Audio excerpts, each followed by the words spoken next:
ഇറാനിലെ മിനാബ് പ്രൈമറി സ്കൂളിൽ Israel missile ആക്രമണത്തിൽ കൊല്ലപ്പെട്ട കുരുന്നുകളുടെ കബറടക്കം ഇന്ന് നടന്നു. 10,000-കണക്കിന് പേരെ സാക്ഷിയാക്കിയായിരുന്നു 165 കുട്ടികളുടെ കബറടക്കം നടന്നത്.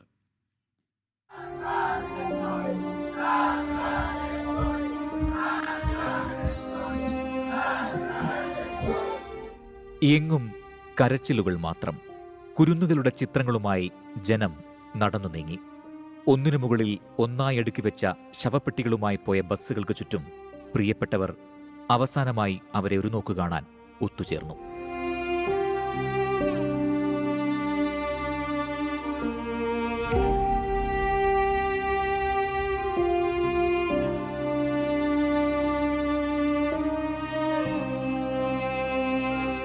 തിരിച്ചറിയാൻ പോലും സാധിക്കാതെ ചിതറിപ്പോയ മൃതദേഹങ്ങൾ ചേർത്തുപിടിച്ച് കരയുന്ന ഉമ്മമാർ, കളിപ്പാട്ടങ്ങൾ കബറിൽ വെച്ച് വിങ്ങിപ്പൊട്ടിയ സഹോദരങ്ങൾ, മൃതദേഹം ഏറ്റുവാങ്ങിയപ്പോൾ മരവിച്ചു നിന്നുപോയ ഉപ്പമാർ.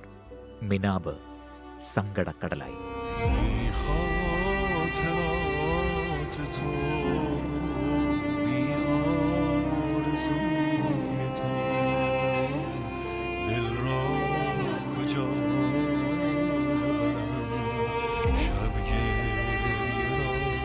യുദ്ധക്കൊതിയുടെ ഇരകളായ മിനാബിലെ മാലാഖ കുഞ്ഞുങ്ങൾ എന്നെന്നും വിങ്ങുന്ന ഓർമ്മയായി അവശേഷിക്കും. International desk. ലോകത്തെവിടെയായാലും ഏത് സമയത്തും 24 വാർത്തകളും ഓഗ്മെന്റഡ് റിയാലിറ്റി പാക്കേജുകളും എക്സ്പ്ലെയിനറുകളും വിശദമായി കാണാൻ ഞങ്ങളുടെ യൂട്യൂബ് ചാനൽ നിങ്ങൾക്ക് സബ്സ്ക്രൈബ് ചെയ്യാം.